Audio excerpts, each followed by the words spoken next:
అనేది ఒక పోస్టర్ వేసి ఒక తెలియని ఒక అలజడిని ఎందుకు రేపారంటారు? Sir, it's all about span.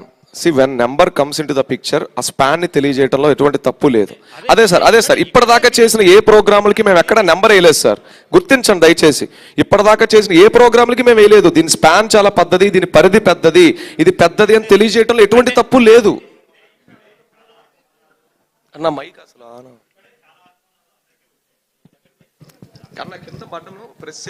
ఒకటి మీరు చాలా క్లియర్గా ఇందాక చెప్పింది ఏంటంటే, ఒక ఆవేదన మీలో స్పష్టంగా ఉంది. మేము అభిమానులుగా కలిసే అర్హత లేదా, మమ్మల్ని ఆయన కలవరా అని ప్రశ్నిస్తున్నారు. ఎన్టీఆర్ కలవడం ఒక్కటే మీకు లక్ష్యమా?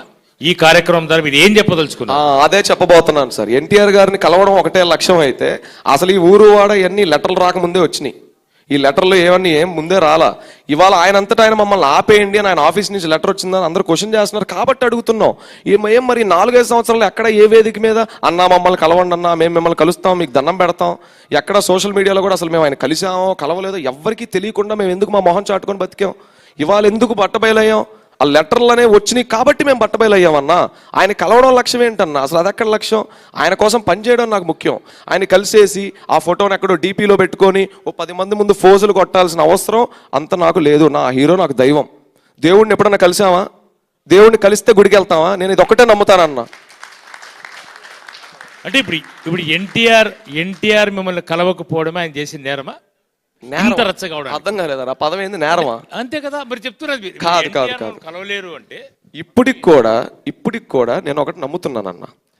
మా రామారావు గారు ఫుల్ బిజీగా ఉంటారు. మా యొక్క మీడియాలో మాట్లాడుకున్నవి కానీ, ఇవాళ ఈ ఈవెంట్ కానీ, మేము వేసిన పోస్టులు కానీ, ఇవన్నీ కూడా ఆయన పూర్తిగా చూశారని మాకు నమ్మకం లేదు. ఎందుకంటే ఆయన షెడ్యూల్స్ వేరు, నైట్ షూట్లో ఉంటారు, ఆరోగ్యం పాడు చేసుకుంటున్నారు అభిమానుల కోసం కష్టపడి వర్కౌట్లు చేసి. ఆయనకి ఇవన్నీ ఇప్పుడు ఇంత 2.5 గంట కూర్చుని ప్రోగ్రామ్ చూసే టైం ఆయనకు ఉంటుంది అనుకుంటున్నారా మీరు? మళ్ళీ రేపొద్దున్న ఏమైంది అని ఒకళ్ళిద్దరిని అడిగినప్పుడు వాళ్ళు ఇందులో ఎంతవరకు వాస్తవాలు చెప్తారో నాకు నమ్మకం లేదు. నేను అదే చెప్తున్నాను అన్న. నేను ఇక్కడ ఎవరిని అవమానించట్లేదు, డౌట్ నాకు నమ్మకం లేదు అంతే. ఇక్కడ మా ఉద్దేశం కాదు సార్. మీరు మీ యాక్టివిటీ పైన ఒక ఇదేంటంటే, యువగళం స్టార్ట్ అయ్యేటప్పుడు కూడా, యువగళం కుప్పంలో ప్రారంభమైన రోజు కూడా మీరు ఇదే విధంగా హడావిడి చేశారు. ఎందుకు చేశారు? హడావిడి చేశాం సార్ కుప్పంలో. అప్పుడు కూడా ఇదే విధంగా మీరు జూనియర్ ఎన్టీఆర్ కి సంబంధించిన విషయాలు కుప్పం లోకల్లో జరిగినాయి, మా వ్యవస్థకు సంబంధించినవి కాదు. ఆ న్యూస్ నేను చూశాను సార్. వాళ్ళు మా వ్యవస్థ బయట వాళ్ళు ఫ్యాన్స్ అసోసియేషన్ మెంబర్. అతనికి మా వ్యవస్థలో ఎటువంటి అనుబంధం లేదు అంటే నాకు ఆ విషయం గురించి తెలుసు. ఓకే, ఇప్పుడు మీరు తిరుపతిలో ఈ కార్యక్రమం సంబంధించిన ప్రెస్ మీట్ పెట్టారు. తిరుపతిలో వేలాది మంది ఎన్టీఆర్ ఫ్యాన్స్ ఉన్నారు. ఎంతమంది ఇప్పుడు ఇక్కడ పార్టిసిపేట్ అవుతున్నారు ఈ ప్రోగ్రాంలోనా? ఇది చెప్పాం కదా sir, entry strictly only for hour media మిత్రులు అండ్ మా కోర్ టీమ్. ఏ అభిమానులకి ఎంట్రీ లేదని లెటర్ లో చెప్పాం. మన బయట 3 మెయిన్ స్ట్రీమ్ ఛానల్స్ లో చెప్పాను, లెటర్ లో చెప్పాను. అంటే మీ టీమ్ లో తిరుపతి నుంచి ఎవరు లేరా సార్? మేము పిలవదలుచుకోలేదు సార్. ఇది టీమ్ మీటింగ్ కాదు, మా core committee with press meet with media. ఊరువాడ కాన్సెప్ట్ వెళ్ళాలి. ఇక్కడ మేము ఇప్పుడు తిరుపతి టీంని పిలిచాం అనుకోండి సార్, పక్కన ఉన్న పాకల్ని పిలవాలి, చంద్రగిరిని పిలవాలి, చిత్తూరుని పిలవాలి, నగరి పిలవాలి, పుత్తూరు పిలవాలి, కాళహస్తి పిలవాలి. ఇక్కడతో ఆగదు, మళ్ళీ రాష్ట్రం అంతా అడుగుతారు. మేము బహిరంగ సభ పెట్టడం మా ఉద్దేశం కాదు సార్. బహిరంగ సభలు పెట్టాల్సిన అవసరం ఏంటి? మంచి జరిగితే చాలు. సాయిరూప్ గారు ఒకటే అంటే చెప్పండి sir. NGO 3 years back start అయింది. సో ఈ 3 years లో అంటే 24 లో స్టార్ట్ చేశారా? 23 ఏంటి సార్ ఎన్జిఓనా? ఎన్జిఓ 12 లేదు సార్. అంటే ఓకే, రిజిస్టర్డ్ అంటున్నారా మీరు? యాక్చువల్ గా రిజిస్టర్డ్ 2023 July 20 అయింది సార్. ఓకే, 3 years అవుతుంది. అవుద్ది, ఎల్లుండికి అవుద్ది. అంటే ఫస్ట్ ఇయర్ ఎంత ఖర్చు పెట్టారు? సెకండ్ ఇయర్ ఎన్జిఓ తరపున ఎంత ఖర్చు పెట్టారు? థర్డ్ ఇయర్ ఎంత వరకు వచ్చింది? అదే చెప్పాను సార్. ఇప్పటిదాకా ఎటువంటి ఫండింగ్ అనేది ఇప్పటిదాకా మేము చేయలేదని చెప్పింది అదే. మేము క్రౌడ్ ఫండింగ్ చేయనప్పుడు, మేము అకౌంట్కి డబ్బులు కొట్టించుకున్నప్పుడు ఆడిటింగ్ ఎలా జరుగుద్ది, రిపోర్ట్ ఎలా వచ్చింది, అసలు అకౌంట్ మేము యూజ్ చేయట్లేదు పక్కన పెట్టా ఉన్నప్పుడు రిపోర్ట్లు ఎలా ఇస్తాం? ఇయర్ ఇంటర్నల్ ఫండింగ్ తో జరిగింది. లేకుండా సిఎస్ఆర్ ఫండ్స్ అనేది అంత ఈజీగా ఎవరికి ఇవ్వరు అనేది అది కూడా ఒకటి ఉంది. ఎందుకంటే సిఎస్ఆర్ ఫండ్స్ ఇవ్వాలన్నా కూడా ఒక ఆర్గనైజేషన్ కి ఒక పర్టికులర్ సార్ వాటి కోసమే మేము. ఎందుకంటే మీ ఆశయం గొప్పది అయ్యుండొచ్చు, మీ ఆశయం గొప్పది, మీ ఆలోచన గొప్పది. 3 విభాగాలు పెట్టారు, సేవా జాగృతి కావచ్చు, ఏదైతే ఊరిమాట పాలకుల పార్టీ, ఇవన్నీ బాగానే ఉన్నాయి. అయితే అవన్నీ చేయాలంటే ఒక అడుగు వేయాలన్నారు కదా. ఆ అడుగు వేయాలంటే ఏదో కొన్ని ప్రికాషన్స్ ఉంటాయి కదా, సో ఏంటి అవి పర్ఫెక్ట్ గా తీసుకుంటున్నారా అదంతా లేదా? మా లీగల్ కౌన్సిల్ ని మేము అనౌన్స్ చేసాం. ఇందాక పోర్ట్ఫోలియోలో ఫస్ట్ పేరే లీగల్ కౌన్సిల్. మా లీగల్ కౌన్సిల్ చూసుకుంటుంది. అర్థం కావట్లేదు సార్, చాలా మందికి రకరకాలుగా ఉన్నాయి. మీరు అసలు ఏం మాట్లాడుతున్నారో, ఎవరు అడుగుతున్నారో నాకు అర్థం కావట్లేదు సార్. ఏం సార్ ఏంది?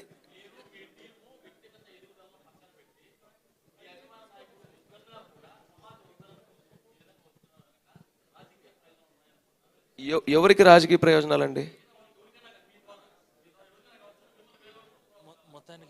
అంటే మీరు మేము ఎవరికన్నా ఒక బి టీం అంటున్నారా మీరు? నాకు అర్థం కాల. ఎవరు లేరు, అన్ని ఇందాక కూడా చెప్పాను. ఇది ఏ రాజకీయ పార్టీకి అన్ని ముందు వెనకాల పక్కన రైట్ పైన అన్ని చోట్ల మాకు మా హీరో గారే, మాకు ఆయన తప్పితే అసలు మాకు ఎవరు లేరండి. అంటే అండి అక్కడ ఒకటి గుర్తుపెట్టుకోండి, లెక్క చేయరు అని కాదు, నేను అదే అంటున్నాను సార్. సార్ అదే కదా సార్ అన్నాను. ఇప్పుడు మేము అదే కదా ఇదిలో ఉండి మేము ప్రోగ్రాంలు అయితే ఆపలేము. ముందు ఐడియా చెప్పాలి. రామారావు గారు మాకు నిజంగా కలిసే ప్రయత్నం ఇస్తే కలిసి ఆయన ఆపేయమంటే ఆపేస్తామనే కదా అంటున్నాను. ఆయన వద్దు నువ్వు ఆపద్రా అని కలిసి చెప్పాక నేను వెళ్తే కదా దానికి వ్యతిరేకంగా వెళ్ళినట్టు. నేను అంటుంది ఏంటంటే ఆఫీస్ నుంచి వచ్చిన లెటర్కి ఆథెంటిసిటీ మీద నాకు డౌట్ ఉంది సార్. నేను ఎన్టీఆర్ గారిని అనుమానించట్లేదు ఇక్కడ సార్. ఇప్పుడు నేను లేను సార్ నా ఆఫీస్లో, రా ఎన్టీఆర్ ఆఫీస్లో నేను లేను. నేను ఎక్కడో విదేశీ పర్యటనలో ఉన్నాను. ఈ రా ఎన్టీఆర్ మీద కొన్ని విచిత్రమైన కథనాలు వస్తున్నాయి ఎక్కడెక్కడి నుంచో. మా ఆఫీస్ టీం సార్ వాళ్ళు ఏదో లెటర్ వదిలేసి ఇవన్నీ ఫేకు, ఇది మాకు సంబంధం లేదు అంటారు.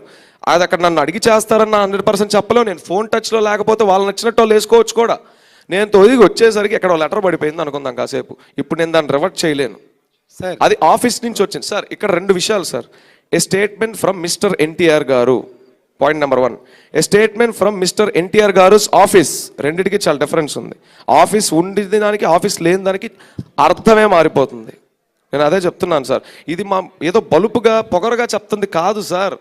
మాకు అర్థం కావట్లేదు సార్, అర్థం చేసుకోండి. మాకు అట్లా ఎలాంటి ఇది లేదు. మాకు ఉన్నది సార్ 7 ఏళ్ళు ఆయన ఒక్కళ్ళ కోసం పని చేసుకుంటే వాళ్ళు ఆయనే లేరంటే ఇంకొకళ్ళైతే సతమతం అయిపోతారు సార్.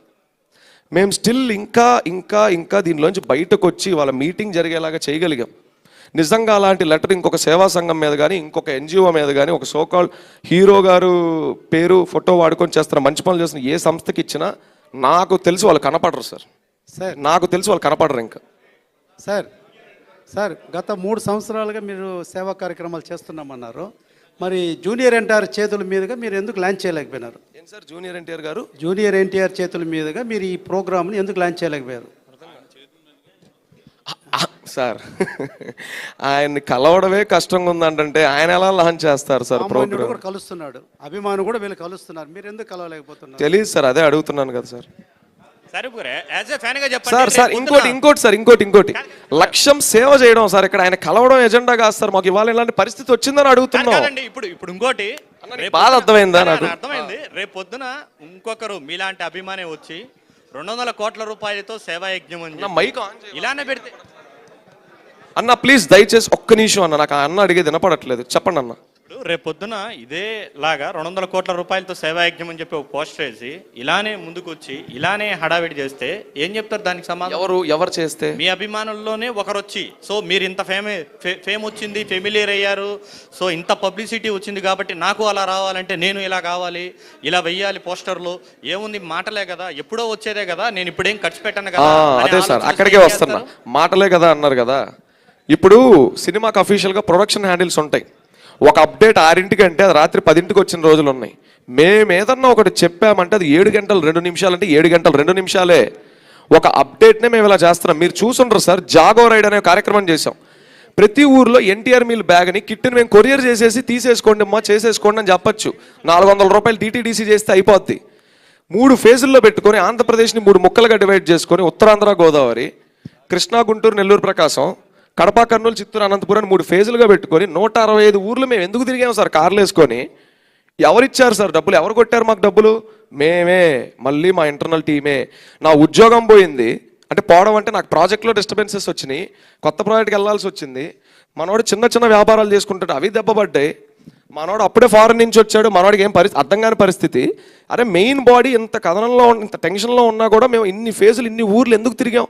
ఒక ఊరు వెళ్తే మంచిగా హోటల్ దొరికేది సార్. మా వాలంటీర్ మా టీం ఎవరు వాళ్ళ ఇంటికి రమ్మని మేము వెళ్ళాం.